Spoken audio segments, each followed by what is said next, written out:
Sir ಯಾರು sir ಏನು ಕತೆ ಸ್ಟೋರಿ ಇದು ನಿಮ್ಗೆ ಯಾರು ಆಮಿಷವನ್ನು ಹೊಡೆದಿದ್ರು ಅಂತ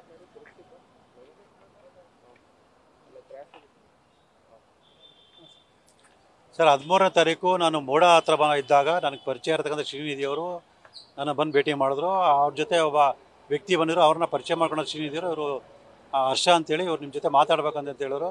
ಆಗ ನಾನು ಹರ್ಷ ಅವ್ರು ನನ್ನ ಕಾಲಿಗೆ ಬೀಳಕ್ಕೆ ಬಂದರು. ನಾನು ಹಿಂದೆ ಸರಿದು ಯಾಕೆ ಸರ್ ಏನಾಯಿತು ಅಂತ ಕೇಳಿದೆ. ನಾನು ಪಾರ್ವತಿಯವ್ರ ಪರವಾಗಿ ಬಂದಿದ್ದೀನಿ, ಅಂದರೆ ಸಿದ್ದರಾಮಯ್ಯರ ಪತ್ನಿ ಶ್ರೀಮತಿ ಪಾರ್ವತಿಯವ್ರ ಪರವಾಗಿ ಬಂದಿದ್ದೀನಿ. ಅವರು ಮಾನಸಿಕ ಖಿನ್ನತೆಗೆ ಒಳಗಾಗಿದ್ದಾರೆ, ಅವರು ತುಂಬ ದುಃಖಕ್ಕೆ ಒಳಗಾಗಿದ್ದಾರೆ, ಅವರು ಊಟ ನಿದ್ದೆನ ಸರಿಗೆ ಮಾಡ್ತಿಲ್ಲ, ಅವ್ರ ಪರಿಸ್ಥಿತಿ ನೋಡೋಕ್ಕಾಗದೆ ನಾನು ನಿಮ್ಮ ಹತ್ರ ಬಂದಿದ್ದೀನಿ. ನೀವು ಈ ಪ್ರಕರಣವನ್ನು CBI ಕೊಡ್ಸೋದು ಬೇಡ, ನೀವು ನಮ್ಗೆ ಸಹಕಾರ ಕೊಟ್ಟರೆ ನಾವು ಎಷ್ಟು ಬೇಕು ಅಷ್ಟು ದುಡ್ಡು ನೀವು ಕೇಳಿದ್ರೆ ನಾವು ಕೊಡ್ತೀವಿ ಅಂತೇಳಿ ಎಲ್ಲ ಮಾತಾಡೋದು. ನಾನು ಅದಕ್ಕೆ ಹೇಳಿದೆ, ನಾನು ಮುಂದೆ ಇಟ್ಟ ಜನ ಹಿಂದೆ ಇಡಲ್ಲ ಹಾಗೆ ಅಂತೇಳಿ ಸ್ಪಷ್ಟವಾಗಿ ಹೇಳಿದೆ. ಅವರಿಲ್ಲ ಸರ್, ಅಮ್ಮ ತುಂಬ ಅಮಾಯಕರು, ಅವ್ರಿಗೇನು ವಿಷಯ ಗೊತ್ತಿಲ್ಲ.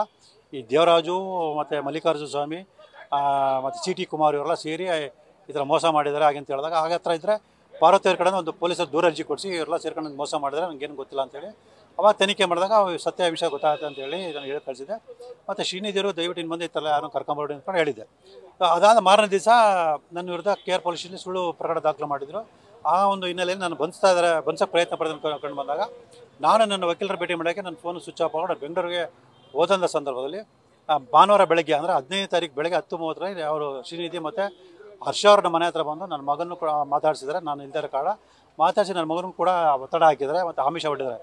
ಆಮಿಷ ಹೊಟ್ಟ ಸಂದರ್ಭದಲ್ಲಿ ಅವ್ರ ಮೊಬೈಲ್ ಇದೆ ಅಂತ ಒಂದು ವೀಡಿಯೋನ ತೋರಿಸಿ, ಅದರ ಬ್ಯಾಗಲ್ಲಿ ಹಣ ಇದೆ ಅಂತ ವೀಡಿಯೋನ ತೋರಿಸಿ, ನೋಡಿ ಇದು 1.25 ಕೋಟಿ ರೂಪಾಯಿನ ನಾವು ಗಂಗರಾಜವ್ರಿಗೆ ಕೊಟ್ಟಿದ್ದೀವಿ, ಇನ್ನೂ 1.25 ಕೋಟಿ ರೂಪಾಯಿ ಗಂಗರಾಜು ಕೊಡಬೇಕಾಗಿದೆ, ನೀವು ನಿಮ್ಮ ತಾಯಿಲೆ ಸೇರಿ ನಿಮ್ಮ ತಂದೆಗೆ ಒಪ್ಪಿಸಿದ್ರೆ ನಾವು ನಿಮ್ಮ ತಂದೆಗೆ ದುಡ್ಡು ಕೊಡ್ತೀವಿ ಅಂತೆಲ್ಲ ಹೇಳಿದ್ರೆ, ಆಗ ನನ್ನ ಮಗ ನಿರಾಕರಿಸಿ ನಮ್ಮ ತಂದೆ ಆಗಲಿ ನಾವಾಗಲಿ ನಮ್ಮ ತಾಯಿಗಲಿ ಅದಕ್ಕೆಲ್ಲ ನಾವು ಒಪ್ಕೊಳ್ಳಲ್ಲ, ಅದೆಲ್ಲ ನಮ್ಗೆ ಇಷ್ಟ ಇಲ್ಲ, ನೀವು ನಮ್ಮ ತಂದೆ ಹೋರಾಟ ಮಾಡ್ತಿದ್ದಾರೆ, ನೀವೇನಾದ್ರು ಅವ್ರ ಜೊತೆ ಮಾತಾಡಿ ಅವ್ರ ಹೋರಾಟ ನೀವೇನು ಮಾಡ್ತೀರಾ ನೀವು ಮಾಡಿ ಅಂತೇಳಿ ಅವ್ನು ಹೇಳಿ ಕಳಿಸಿದ್ದಾನೆ.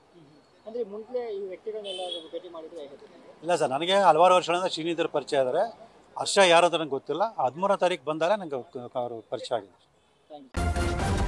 ನ್ಯೂಸ್ ಫಸ್ಟ್ ನಿರ್ಭೀತಿಯಿಂದ ನಿಮ್ಮ ಪರವಾಗಿ.